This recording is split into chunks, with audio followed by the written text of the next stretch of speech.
I did it, guys. I just finished my first ever photo zine slash book, and I'm so happy to finally be able to share it with you.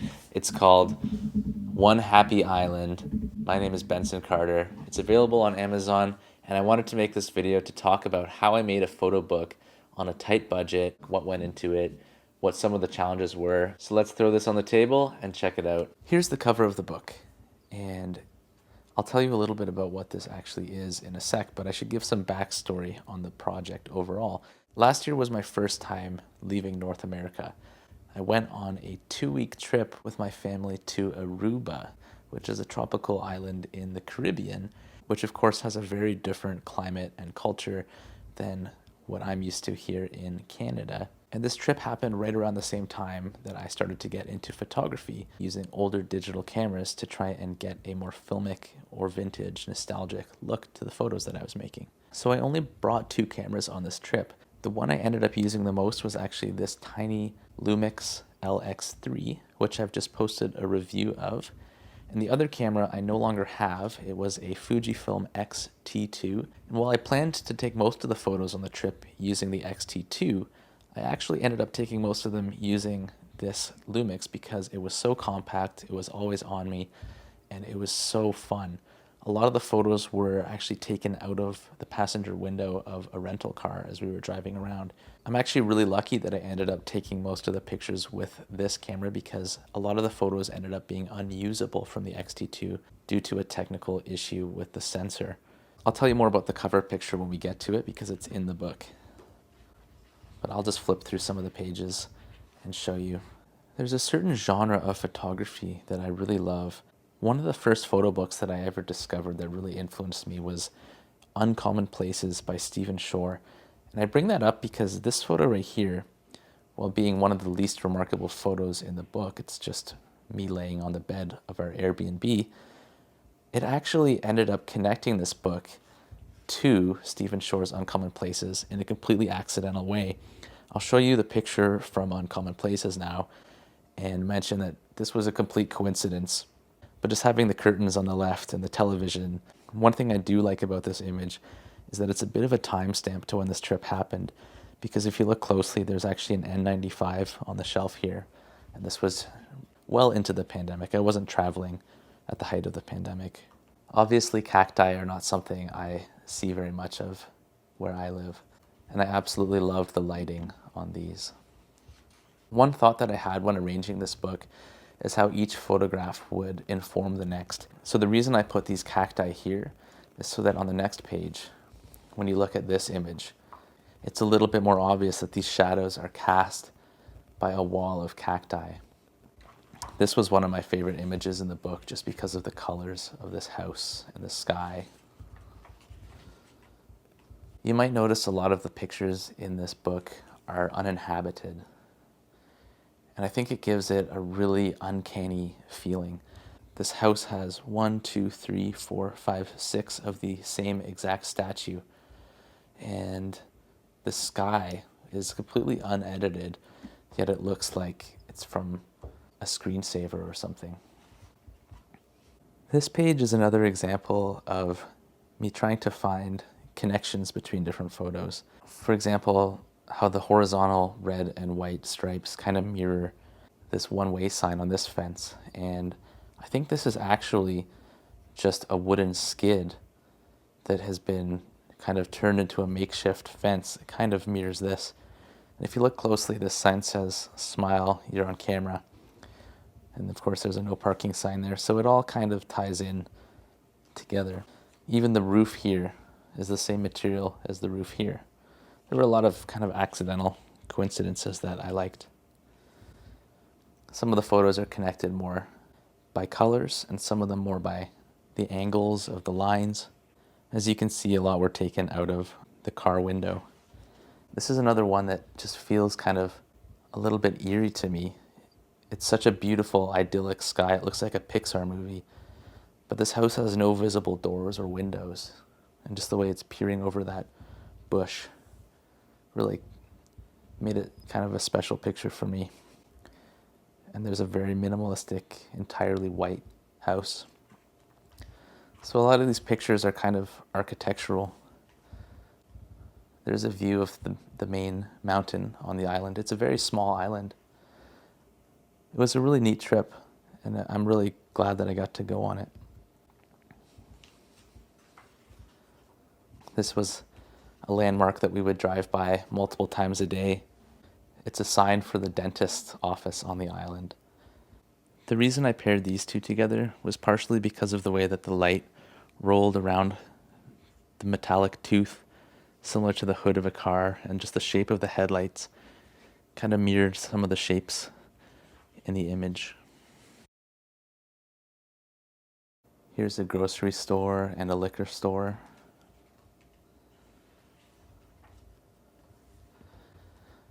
This is one of the images that was taken on the XT2. There were lots of stray dogs on the island. There's a water slide there. Again, just kind of mirrored composition, entirely by accident. I love the lighting in this one.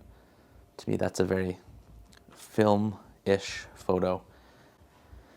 Now, I should mention how I edited these photos to resemble film a little bit more. One of the main things that I think contributed to that look was that I actually got these photos printed on photo paper. And the original reason that I did that was because I thought it would be easier to sequence the images if I could lay them all out on the floor. But I actually ended up preferring the colors in the physical prints rather than the digital files. So I scanned the photo prints back into my computer, just using my $40 Canon Pixma printer at 600 DPI. And the photo prints themselves were also quite affordable.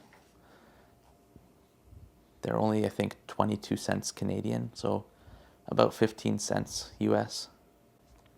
There's something that I really like about photographing buildings straight on. It makes the building almost like the subject of a portrait. Color is important to me. I guess I should talk a little bit about the printing process of the book.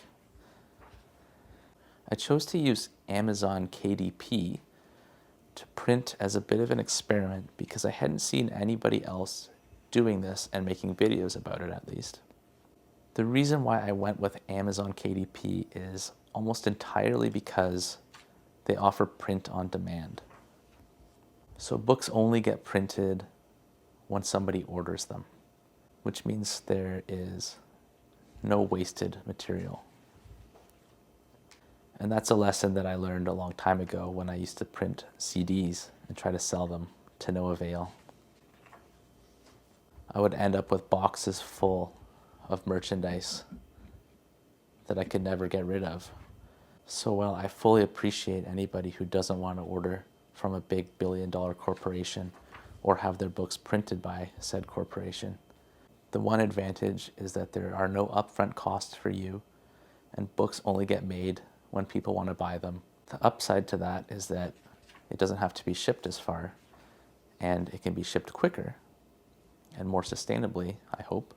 But the downside is I have no say over the quality control of the book because they're printed at whichever printing factory is closest to where you live.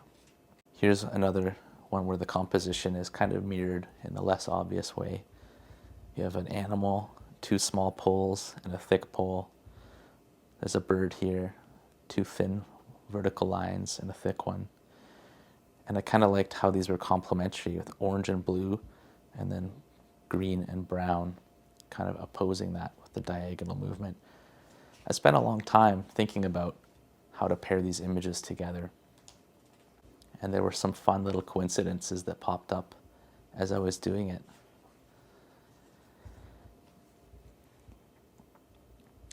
Now, I was just talking about the print quality. And for something like this, I think it's good enough, but I was a little bit disappointed. The paper isn't glossy, and the print quality is similar to a magazine page. Hence why I am just as comfortable referring to this as a zine as I am to calling it a book. I like how the cactus-like spikes on this fence almost reflected the hostile flora in the environment.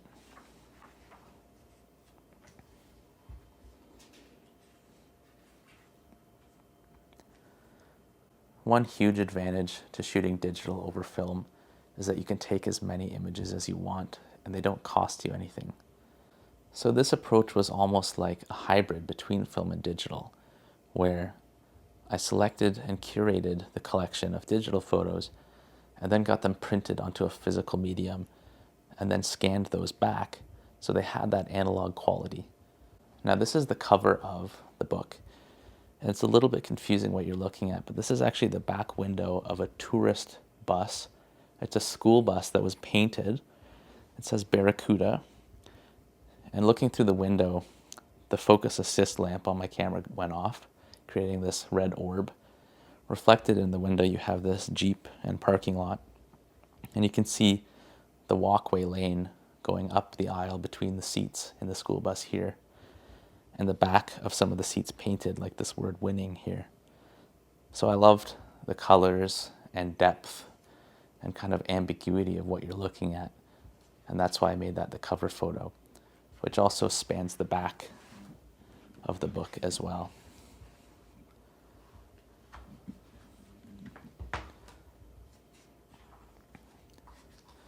There's that Jeep that was reflected.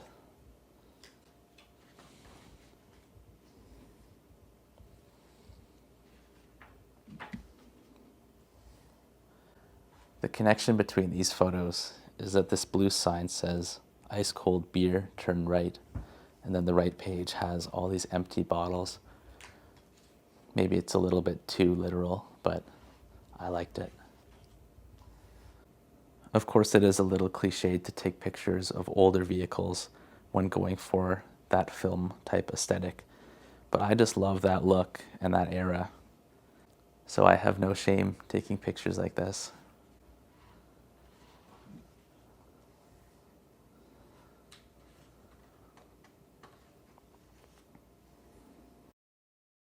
I should mention that I also edited the photos before getting them printed. I wish I could tell you how I edited them, but this was one of my first ventures into photography since high school. So I did a lot of exploration and used a lot of different types of software. I did a lot of my initial editing with Lightroom, although I no longer use Lightroom because I just really don't like subscription-based models. And I think the photos were exported from Lightroom and then edited in various apps. I'll do a video in the future on how I currently edit photos because I use some unconventional techniques.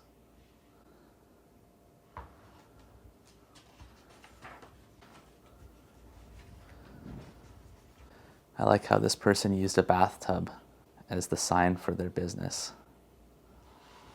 And here's a sofa used as outdoor furniture with another Toyota pickup truck.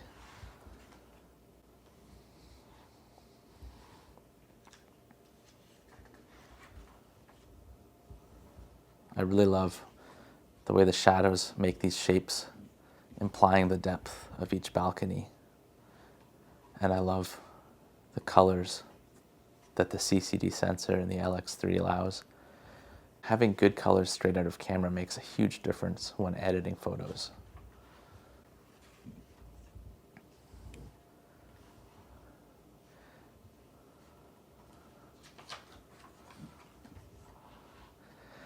I was kind of happy with this one because we were actually driving pretty fast down the road at the speed limit, which I think was 50 or 60 kilometers an hour. And I just put the shutter speed really fast on the Lumix and tried to time the photo as we drove past the cyclist. And I don't actually think I even cropped this image. I think I was just really lucky and managed to get him centered perfectly in the frame, which is why he made it as one of the few people who are actually in this book. The title One Happy Island is a little bit facetious because while it is a beautiful and wonderful place with a lot of great people, there's also a bit of an underlying loneliness and uneasiness to these photos, in my opinion. like this completely blank wall. There was one crazy story that happened while making this book that I wanted to tell you, and it's 100% true. I've been looking forward to actually setting an afternoon aside just to make photos for this book. So I convinced my fiance to drive the rental car for me around the neighborhood where our Airbnb was so that I could look for nice things to take pictures of. And we had only driven about 5 minutes, if that, from our B&B when I saw this beautiful rose bush. So we pulled over to photograph it. Now, the rose bush photo is not in this book, and I think you'll understand why when I finish this story. But as I got out of the car and started taking pictures of the bush, 3 men came running out of a nearby garage, and one of them approached our vehicle. And I quickly got in because I wasn't sure what was going on. We tried to act as casually as possible, but as the conversation unfolded, he made it clear that I had just taken photos of a gang organization's meeting spot where apparently they sold drugs. And it was a pretty intense moment. He actually asked my fiance to turn off the car. Luckily, we were able to talk ourselves out of that situation. Needless to say, we didn't take any more photos that day, and it was a really rough start to this trip. So part of why the book got its name, One Happy Island, is because the tourism for Aruba often uses One Happy Island as their slogan. And from what I understand, it really is a safe place, and this was a one-off situation that was completely out of character from what most people experience when traveling there. But the last thing that man told me before letting us go, he said, "You know how they say this is one happy island? Well, it's not." And he warned us to be careful with who we photograph. So that's why there's a little bit of sarcasm in the name, even though there's also a lot of truth to the name One Happy Island. I don't know if you can see it very clearly in this picture, but there's a dog here and a dog sitting under this big rock. This was in the national park with these beautiful rock formations, and here's a more modern version of a dog sitting in the shade. I liked how that car was basically the same size as the rock. This was the first time I've ever seen graffiti or initials and names carved into a cactus, which is just a really cool form of graffiti to me. With this pair, I kind of liked how the shape of this fence was similar to the shape of the benches, and I think that's why I paired them up.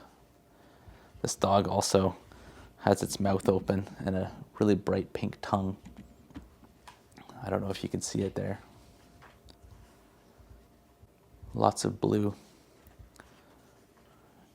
And then this is the second last page in the book, and it's one of my favorites.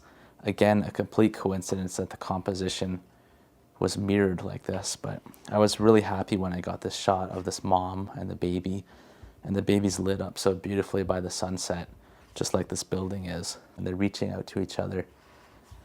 And here you have a chicken or a hen and her chick standing almost the same distance apart.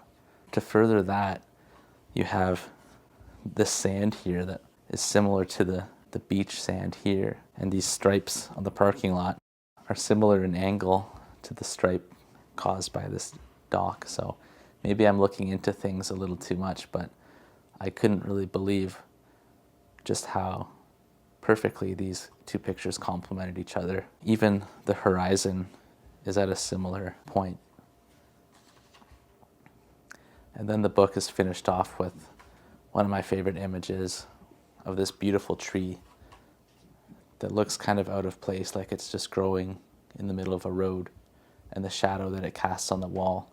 And I love how the shadow gives you more information about the tree. That's a beautiful thing about photography.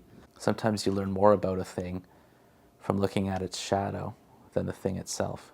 And photos are kind of like artificial shadows cast by moments from the past. And that's it.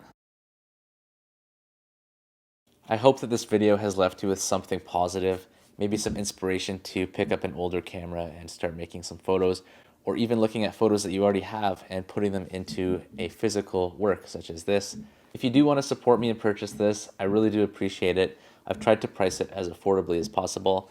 Again, it is available internationally on Amazon. It's called One Happy Island by Bensen Carter. But please don't feel any pressure. I don't really make much off of this. It's more of a passion project for me, and it's fun. You should go support photographers who do that as their main source of income if you want to buy some photo books.